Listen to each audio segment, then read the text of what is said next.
is my place, and I am welcome.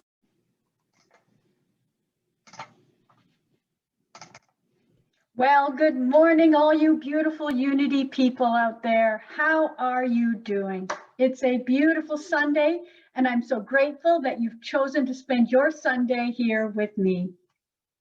It's been said, behind every great man is a fill in the blank. And if you said behind every great man is an even greater woman, you'd be right. Unity has been blessed throughout the years by many significant, strong leadership women. First of all, we have Myrtle Fillmore on the left, followed by Emily Cady, who again was a teacher there and taught such wonderful principles. There was Imelda Octavia Shanklin, and then on the right, Martha Smock. And of course, the prayer powerhouse, May Rowland. I'd like to share with you some of the wonderful things that I learned about her. I'd like to invite you into the wonderful world of this prayer powerhouse, May Rowland. Now, here are some of the highlights. She was born into Unity. She was the director of Silent Unity for over 50 years. She traveled, taught, lectured, and wrote many books during that time. Her finest quality was that she could see the best in others. And she inspired the phrase, give it the light touch. She also diverted an oncoming tornado, and she married a cowboy. She was a shining example of Unity's truth, concept of truth at work, and considered by many to be a spiritual legend in the New Thought movement. Well, she was born into Unity in a sense. May's father was very interested in Charles Fillmore's interpretation of the Bible at a very early stage. He felt it was the real deal. And so he joined Mr. Fillmore's first group of 12 members. To help the Unity movement, he actually mortgaged his house so that the money could be used to build the first properties at 917 Tracy Street in Kansas City, Missouri. He gave everything he had to it because he had such faith in the words that Charles Fillmore was expressing. Now, a child learns by example, right? And May was trained from childhood by the principles of truth. She was brought up to use spiritual law, to know that life has challenges, but we can always meet them victoriously with truth. There's a story that goes when she was 18 years old, her aunt was really sick, and her father could not go and help her. So he sent May in place of him. Well, the aunt's place was very far away, and it was very snowy. When May finally got there, she found her aunt seriously ill. She knew nothing about calling for a doctor or using medicines because they never did that in her house, right? Interesting. Now, her father had performed healings, and she had accompanied him on those treks, on those visits. But now she was on her own, and all she could do was use truth and conduct the healing herself. The good news is her aunt was healed. Now, in the 1920s, May married Frank Whitney. He was known as Whitty to everybody. And here they are in their photograph of their marriage photograph, all dressed up, looking very nice. And then here's another photograph of them when they went to Niagara Falls on their honeymoon. Look at the clothing. And can you imagine? This was 1917, right? Or around there, you know, it's in the 20s. And, you know, to see Niagara Falls at that point. Anyhow, Frank Whitney's claim to fame was that he was the guy who developed the daily word, and he was instrumental in bringing truths, unity truths to the world forevermore through these popular booklets that have been inspiring people all over the world. But apparently that was his spiritual mission in life, for as soon as he had founded the Daily Word, he passed away. Early on, when May was very young, May worked as an assistant to Myrtle in the Silent Unity prayer department. And she proved to be very effective in her roles in typing letters, filing. She had great enthusiasm, and she understood the principles of what they were expressing. So it was sort of a no-brainer, I guess, when Myrtle decided that she would be the appropriate candidate to be the director. So in 1916, she became the director, and she held that position until 1971. Over 50 years. That's a long time in one job, don't you think? Now, with regards to world events, you got to think that over those 50 years, she led them through a lot of tumultuous times. There was World War I, there was the Great Depression, there was World War II, the Korean War, the Cold War, Vietnam, the assassinations of JFK and Martin Luther King. These were difficult times and required a great leader like herself. Myrtle recognized the peacemaker quality in her. Look at her. Eh? I like all these photographs. May had a gift, in being able to identify people with what she felt they were to contribute to unity. It was said that she had a real keen insight into people. She could see the best in them. As much as she held Charles in the highest esteem, she regarded the people as the key to silent unity. There's Charles there giving an address with an interested group, and May there, if you can see her, she's just on the left. She quotes, I quote her here when she says, "When I first commenced to work in silent unity, Charles Fillmore emphasized the idea that Jesus Christ was the head of this work. Consequently, I have never felt that silent unity was dependent upon any one special individual. It has always depended upon a group of workers dedicated to helping people through the wonderful Christ spirit within them." Well, you know what? We all have problems in life. No one is born with the get out of jail for free card. Charles Fillmore had problems, but they didn't have him. May had problems too, but mainly other people's. And both he and she would see them as challenges. Just like Myrtle, one of her gifts was that she could see the higher vision of people than they had of themselves. She actually was the one who coined the phrase, "give it the light touch." And she did so with all kinds of situations. She had a very unique sense of humor that often seemed to be just sort of waiting for some excuse to emerge through her attitude of calm serenity that was just so like her. I love learning about her. She had such great qualities. On one such occasion, an assistant came to her desk. Now, just before I get into the story, on the left-hand side there's May at her desk, and this woman actually on the right is James Dillett Freeman's wife, Billy. So I thought that was kind of neat. So on one such occasion, an assistant came to her desk to ask what to do about a very capable silent unity worker.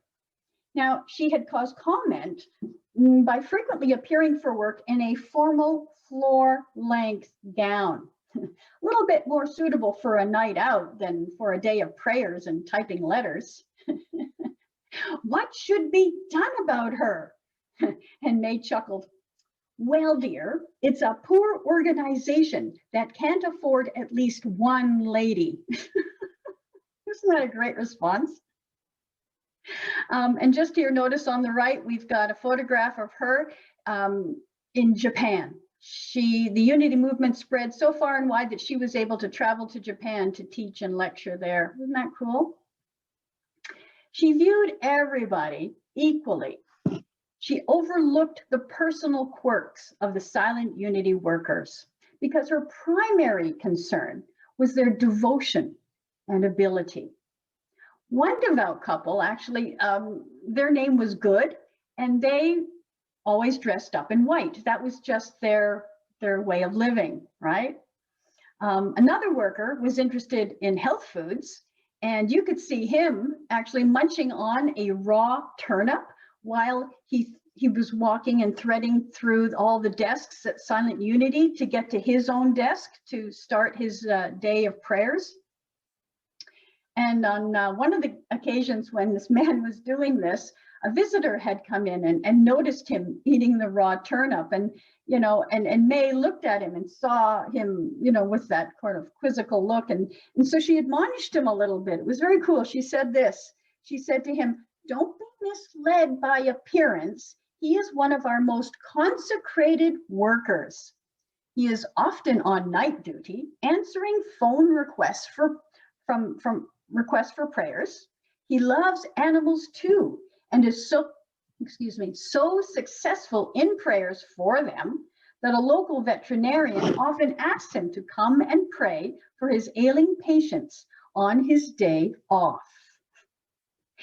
Isn't that beautiful? She set an example of always being dressed with care. She often told her co-workers, "Dress up when you come to work every day because you are working for a very important employer, God." What a woman.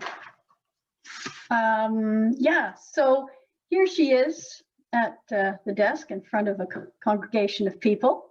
Perhaps her greatest influence in the Unity movement has been in how she personified her quiet strength, her adherence to principle during difficult times, and the ability to give things the light touch.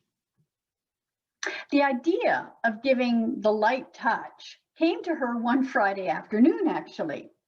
She was very busy in the office and was about to close for the day when word came that one of the workers had passed away.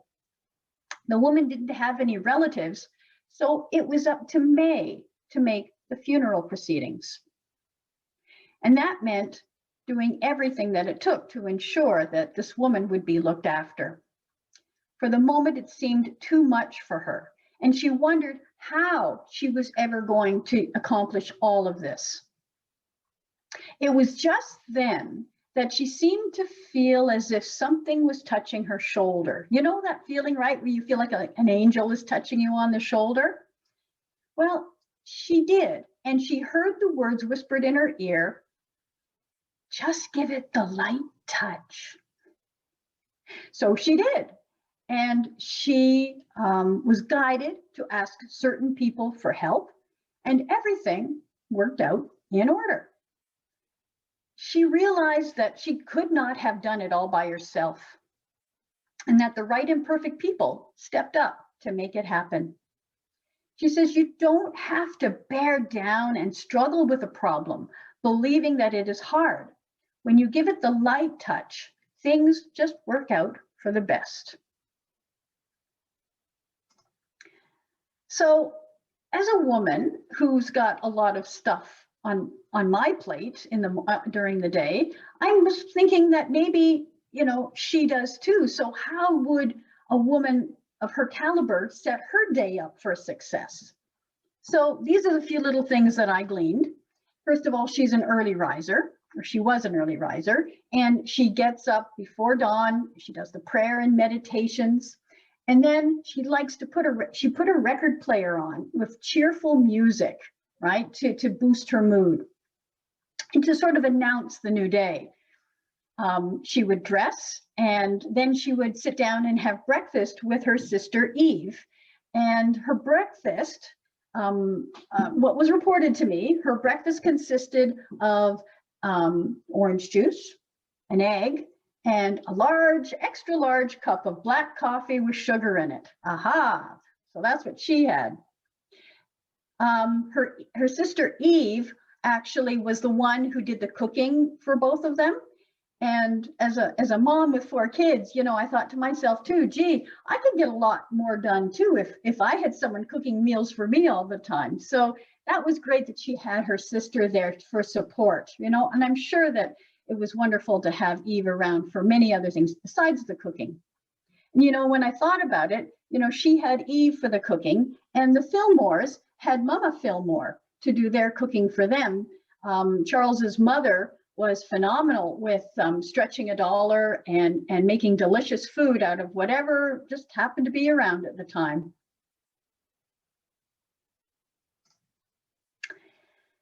Doesn't it seem to you that Unity women always look so young? We do. And when she was asked how old she was, I love her response.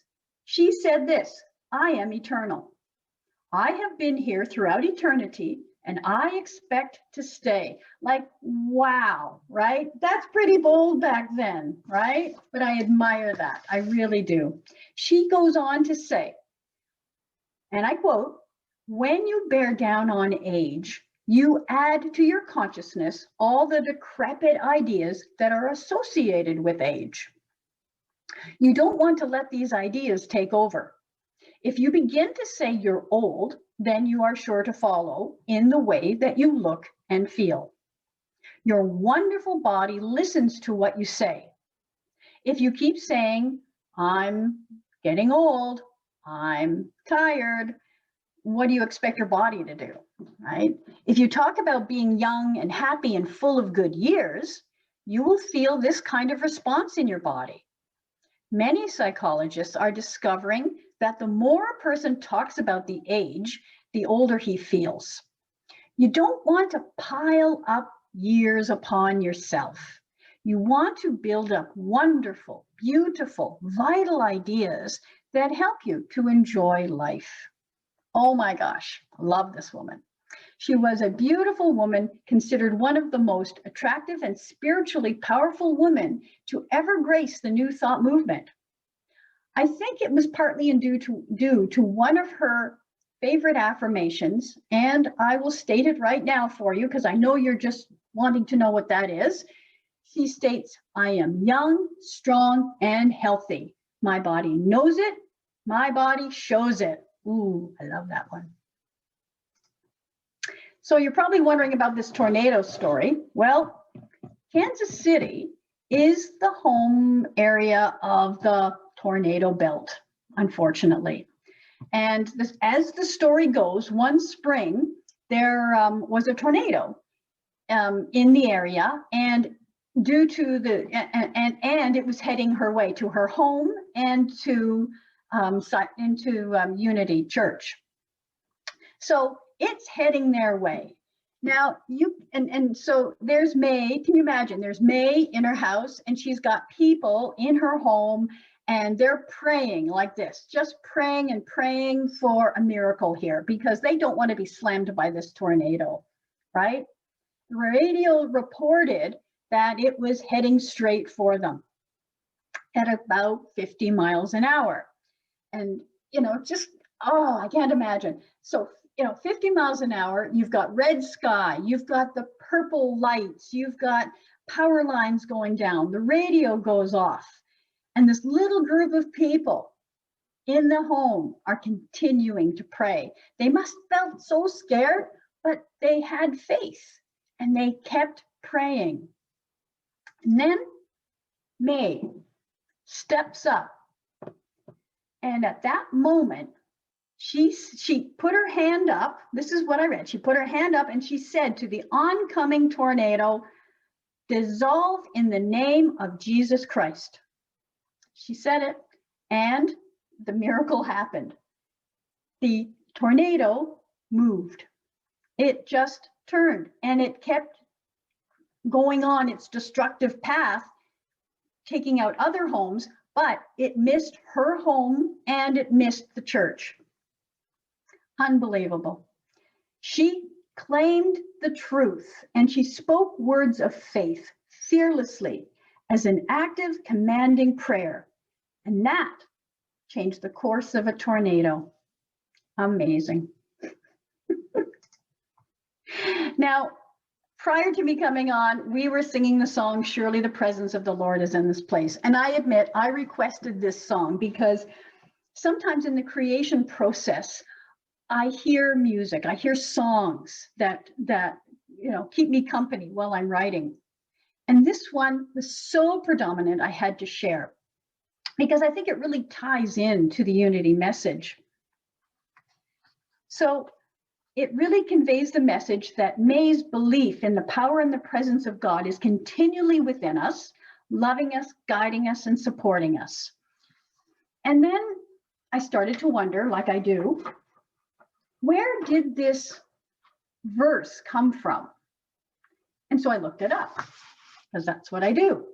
And this lovely song that we sang today is actually from Genesis 28:16. And in this verse, or in this passage, it's actually in the book of Genesis.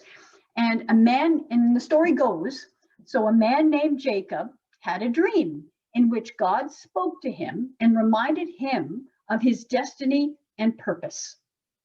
When Jacob woke up, in his realization, he said, "Surely the presence of the Lord is in this place, and I was not aware of it." Cool, right? It just fits in so aptly. And here's a quote from May Rowland, which I have to share. She says, "Our work is to direct people's attention to the presence and power of God within, and to speak true words that will awaken them to a consciousness of his presence and his healing, life-giving power. There is no other helper than your own Lord, and he is within you. Seek him with your own heart." I mean, that is so simple, really, when you think about it. And she heard the calling. She showed up, and she became a beacon of light for so many. Then in 1971, she gave up her desk, but not her ties in silent unity, because retiring in the traditional sense never suited her.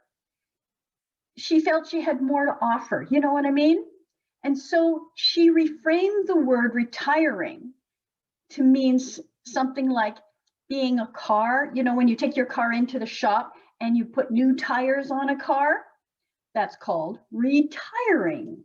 And that way the car can keep on going. So in her mind, retirement actually means putting on new tires so that she can carry on. Isn't that lovely? So that's what she said. I am retiring and will be continuing on, not at my desk, but I will always be available when needed. And she also quotes, "Wherever I am, I will always feel that I am a part of this great work. All of my life has been in the unity work. I was born into it." So what did she do for her retirement?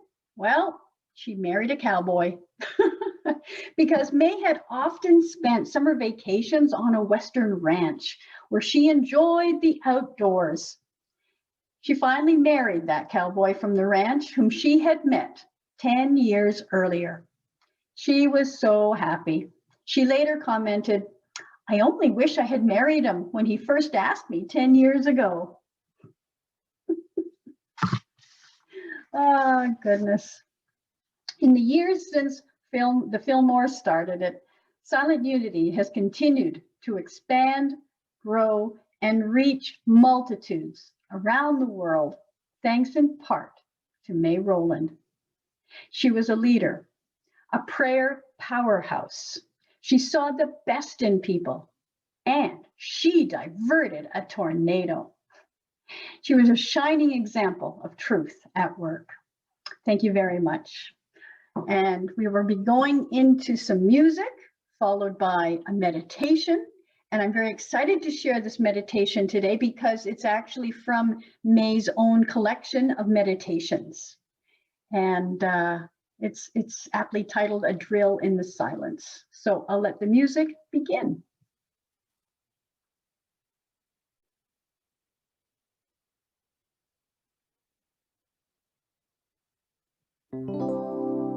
In the silence,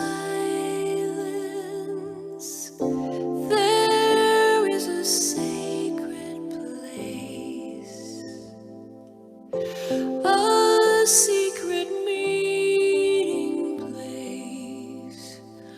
Love is there, and in the silence, where every color blends and every rainbow ends, good is there. In the light now you find that you know peace of mind.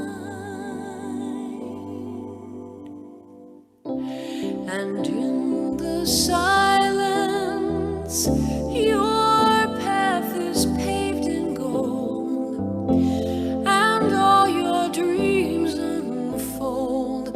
Love is there. Peace is there. Truth is there.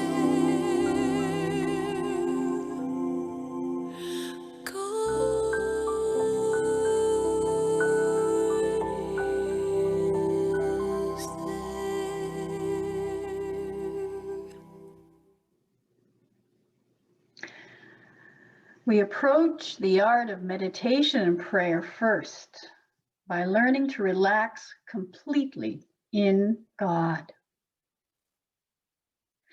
And he saith unto them, come ye yourselves apart into a desert place and rest a while. Breathing in, we acknowledge the one presence and one power, God the good, omnipotent. We quiet our thoughts and emotions by saying, be still and know that I am God. Be still and know that I am God. We think about God's love surrounding, enfolding, and protecting us. We feel very close to God. We abide in the idea that underneath are everlasting arms. No evil shall befall us. Meditate on these ideas for a few moments, and you will feel a great sense of peace.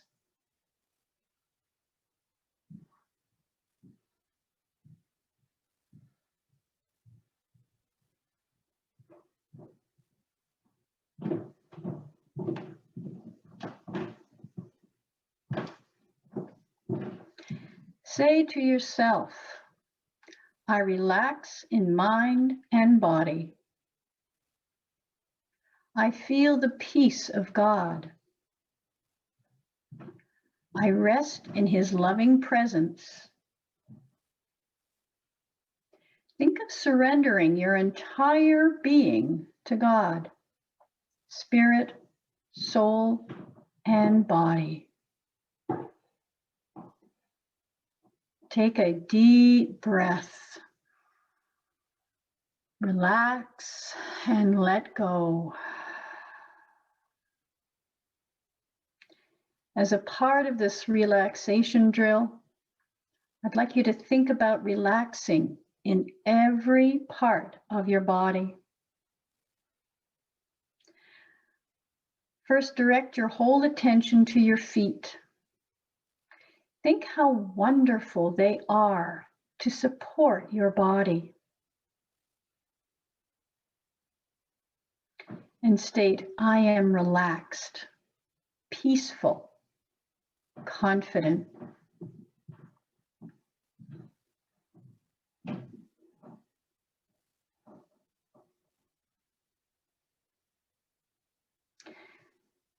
Think relaxation up the calves of your legs and under your knees. Think of the small of the back and up and down the spine. Say relax and let go. Then say, I am relaxed and I feel relaxed.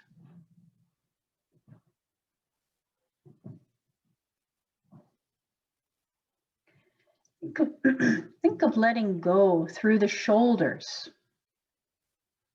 Some persons literally push themselves out of the body by thoughts occurring and anxiety. Just release the shoulders and settle back into your body. The wonderful temple of the living God.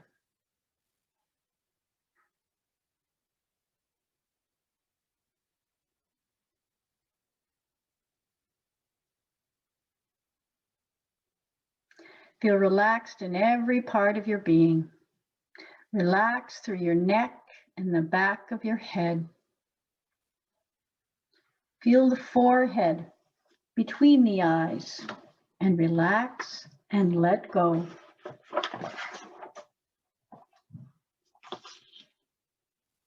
I am young, strong, and healthy. My body knows it. My body shows it.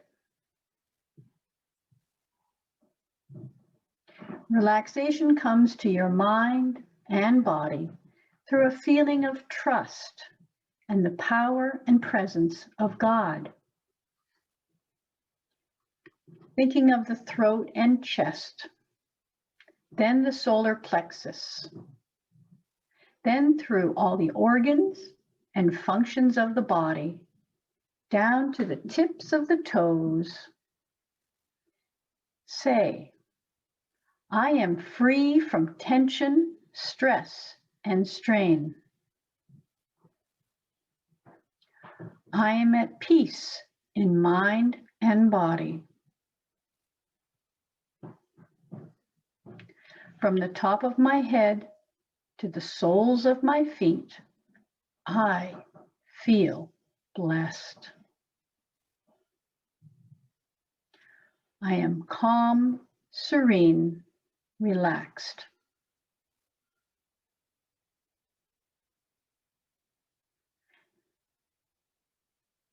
The joy of the Lord uplifts, and blesses me all day long.